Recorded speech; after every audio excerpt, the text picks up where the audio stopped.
What is up, everyone? My name is Jack Southall, back again with another video, and today I'm here with my WWE Hell in a Cell 2017 review. And this pay-per-view was it was odd because I really enjoyed the opening match and the last match. Like, the Hell in a Cell matches I thought were really damn good. Everything else was kind of just nothing. It was kind of meh. I mean, they were either decent or meh to me, but I'll get into more detail as to why as I get into the review, which we might as well just start right now. So, pre-show match was Chad Gable and Shelton Benjamin versus the Hype Bros. They win, so yeah, good on them. Nice to see Benjamin back in the WWE ring. It's always good to see. Then we get to the opening match of the main card, and it was a Hell in a Cell match for the SmackDown Tag Team titles, when it was the Usos versus the New Day, and this match was just, it was fucking fantastic. It's probably one of the better Hell in a Cell matches I've seen in a while. Like, so much action took place. Like, it wasn't too violent, but it was still very good. Like, and even some cool stuff that was introduced. Like, they brought in Singapore canes, and it was like wrapped in like different colors and stuff to fit the New Day theme, like a rainbow type. And they just brought in like the weirdest weapons, like trombones, cowbells, gongs, like the weirdest shit ever. There were a lot of kendo sticks used in this match. They were definitely hitting each other a lot. They blasted each other into the cell a few times. There was a cool backbreaker combo with Xavier on the apron, which was pretty cool.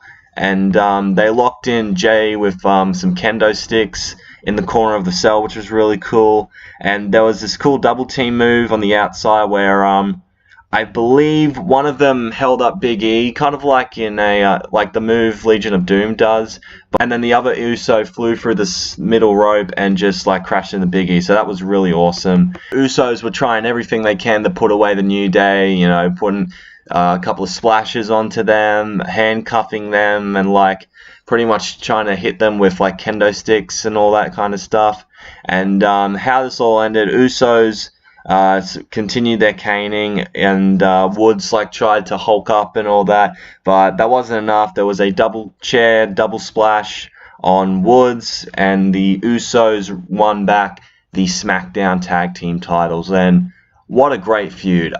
This was a fantastic Hell in a Cell match. Very fast-paced, very all over the place in a good way. I loved seeing how they were able to like use all these weapons and like stuff I didn't even see coming. Like, how often do you see a gong in a wrestling match? Not often, but I thought it told a good story about just these two teams wanting to be the absolute best, which at the end of the day is what it all came down to in this feud. Just two teams who want to be the absolute best, because, you know, Usos and New Day have been the two teams in this modern era that have really taken over the tag team division. So this was really cool to see. I wasn't that mad that the Usos won back the SmackDown Tag Team titles. I just would have liked a little consistency in the feud with New Day retaining, as it seemed to be a bit of a hot potatoing of the SmackDown Tag Team titles, but I didn't hate it as much as like the Charlotte-Sasha Banks feud from last year. But overall,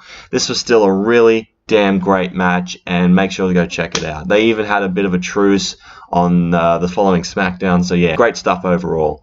Next we had Orton versus Rusev. Orton won. Cool. I don't give a fuck about this match. Right after that, we had what is with these fucking KFC? I don't know what WWE and KFC's relationship is, but they're doing all these crazy ads, man, with people dressing up as the Colonel. They had Kurt Angle dressed up as the Colonel, man, like, because apparently he's going to be in WWE 2K18, so fucking stay tuned for that.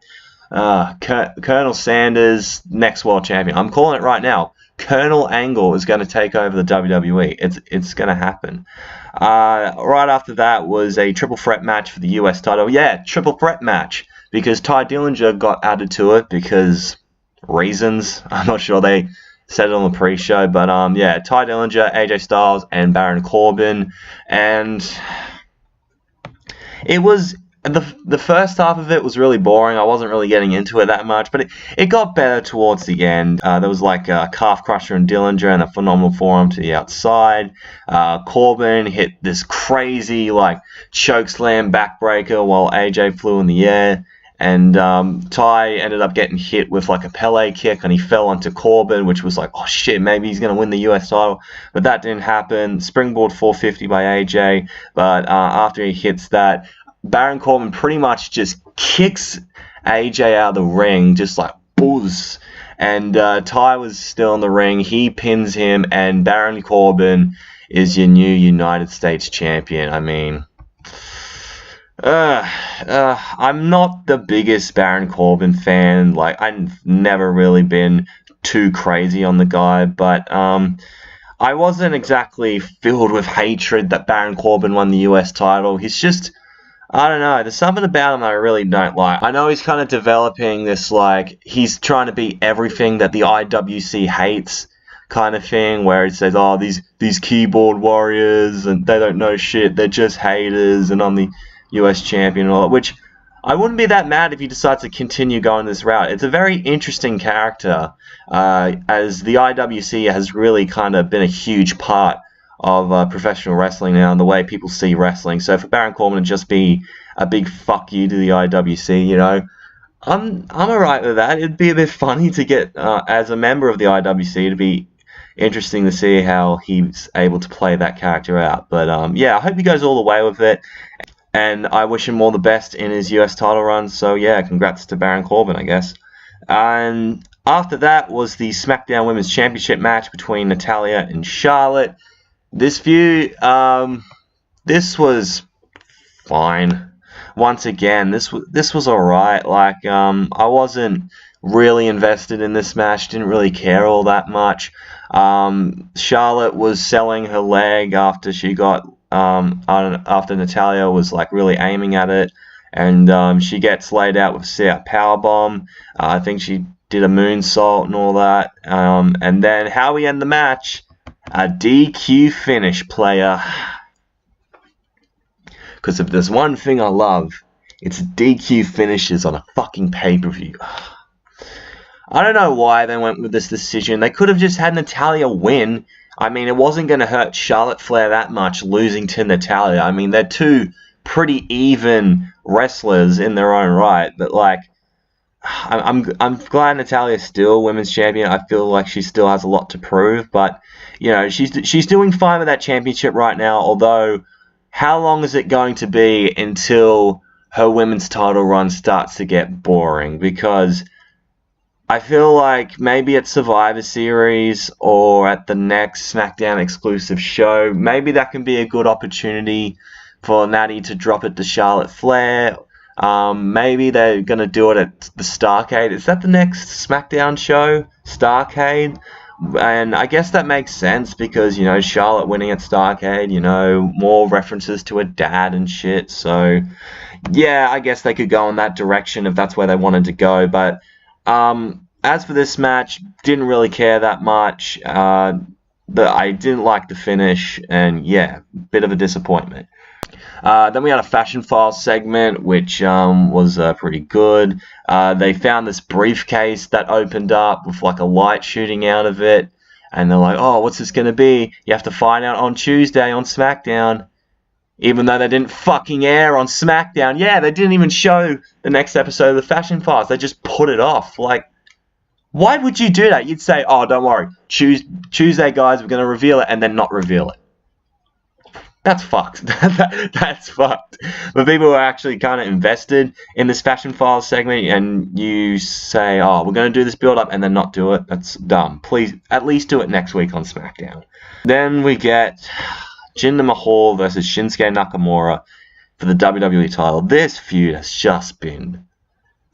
Who has been riding this feud, especially on Jinder's side?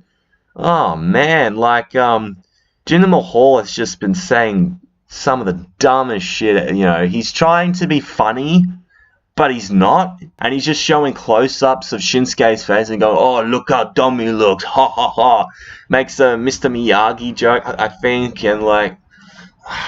it's just so dumb. Like, I gave Jinder hope when he did win the WWE title, I'm like, oh, this might be good. But then the writing just tanked for him, especially in this feud, man. Like, so I really wanted Shinsuke Nakamura to win this match. And I'm like, oh, this could be the perfect opportunity because it did advertise it's going to be a 2-time champion. Jinder was going to Rest Hold City, which is always awesome. Not. Nakamura went for a knee and completely missed. I think the ref was distracted by the Singh brothers leaving, and he was keeps focusing on them. And Shinsuke hit the turnbuckle. Jinder hits his move and beats him clean. He beats Shinsuke Nakamura clean. What the hell? What are WWE's plans for Jinder Mahal? I have no idea. I've been hearing that he's going to hold the title until WrestleMania, which, why you would do that, I have no idea. Who's he going to face? I mean, who else in there? I would say Sami Zayn, but after the Hell in a Cell match we saw, I'm not exactly sure that's where they're going to go. But I'm just ready to see someone take the belt off of Jinder. And, like, even if Shinsuke does beat him on a SmackDown, which they'll probably do. Why did he do that? I don't know. But, like, he looked like a bitch in this match. Shinsuke losing to Jinder clean, he kind of looked like a bitch, and I didn't like that. Man, I didn't like the fact that Jinder won clean. He should have took the dirty way out, because Shinsuke Nakamura losing clean to someone he could have probably beaten a year ago, like, dumb. This match was dumb. Jinder Mahal is dumb. Stop the pain. Dolph Ziggler versus Bobby Roode was next, and I was expecting, okay, how is Dolph Ziggler going to come out? Is he going to be over the top, stupid and ridiculous? What's his entrance going to be? Completely blacks out. No entrance music, no entrance screen, no nothing, no light. He just walks out. So I called it. I was right. I was fucking right. It was either going to be one or the other, and he chose the other option. So yeah, good choice on Ziggler's part. I did like that. As for the match itself, very standard. And so during the end of this match, Ziggler and Bobby Roode keep trying to roll each other up until Bobby Roode managed to get the 3 count. But then right afterwards, Dolph Ziggler hit a zigzag on him, like not even a chance for him to celebrate, just boom, zigzag on him. So yeah, this feud's continuing, I guess, which I don't really care that much about, honestly. Like, Bobby Roode, he hasn't really been the same since he's turned face. He's kind of been a little bit generic, which kind of sucks. But then again, this is the main roster for you, and they can't write baby faces. Like, how come NXT, the writers in NXT know how to book babyfaces so well, but when they come to the main roster, they're just bland and generic, and they're just like everyone else. Like, what the hell? Come on, guys. Then we get to something I am invested in, and that's the main event. Hell in a Cell match. Shane McMahon versus Kevin Owens, and this match was great. I really enjoyed it. There was a shooting star press by Shane McMahon, which was at the start of it, and Kevin Owens mocked Shane's kids, who were sitting in the front row. Shane, stop bringing your kids to these Hell in a Cell matches. They're going to see you die one day. Like, if you keep going on this path of, like, doing crazy shit with Hell in a Cell matches, like, Jesus, do you want to see your kids die? Like, my God. And then Shane cuts out of the cell, and Kevin Owens rams Shane's nuts into the door, which, ouch. And they climb, and so he throws Shane McMahon on the announce table, and then Kevin Owens climbs to the top of the cell, and I'm like, holy shit, he's going to jump off. And then Shane climbs up, and these two start fighting on the top of the cell, and they start doing suplexes on each other and all these big moves, and I'm like, someone's gonna drop through the cell. I keep thinking, is someone gonna break through the cell? Like, shit, seriously, I was scared for my life. And then they climb halfway, and then they climb down halfway through the cell, and they do the Rollins-Ambrose spot, and then Owens falls off halfway on top of the cell and, like, crashes through the announce table, which I thought, That's a big spot. Alright. And so Shane headbutts KO, which a bit of payback for KO headbutting Vince a few weeks ago on SmackDown.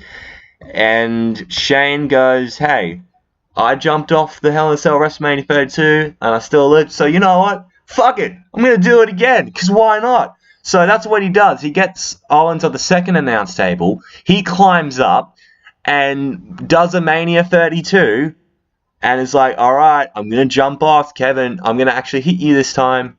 But just like Mania 32, Kevin Owens rolls off and Shane just crashes through the announce table.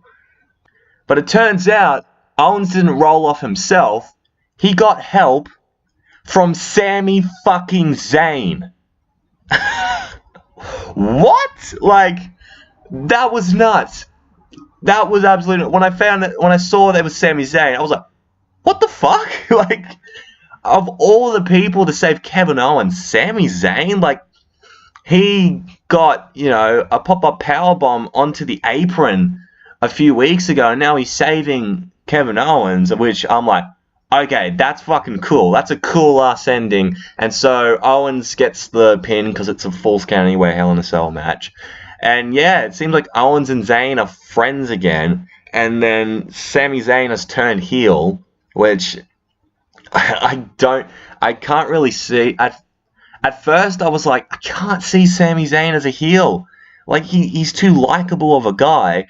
But then, you know, when he cut that promo on SmackDown a few days ago, and the way he was talking, he was saying, oh, Shane McMahon promised, you know, I was going to be this big star on SmackDown after me being mistreated on Raw, that I was going to do wonders for my career, and he lied to me, he didn't do shit with me, and all that stuff, which kind of has a point. I mean, he didn't really do much when he came to SmackDown. I mean, what else did he do? He wrestled Mike Kanellis a bunch of times, and that was it. He didn't really do much.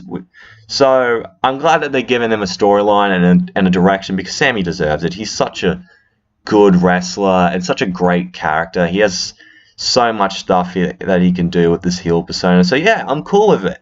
I'm cool with where the storyline is going to progress, and I think we're going to see a lot of cool stuff coming from this Owens-McMahon feud. I'm guessing they're going to go to a match at Survivor Series where McMahon picks a bunch of guys and Owens and Zayn picks a bunch of guys, and they're going to have a Survivor Series match. Who knows? Maybe they can put a stipulation that if Owens wins, McMahon has to step down as his position and Kevin Owens takes over. Who knows?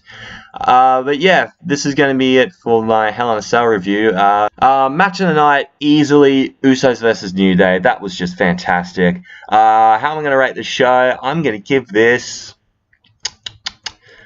because there was only 2 great matches and the rest of the show was just nothing, I'm going to give this show 6.5 out of 10. I feel like 6.5.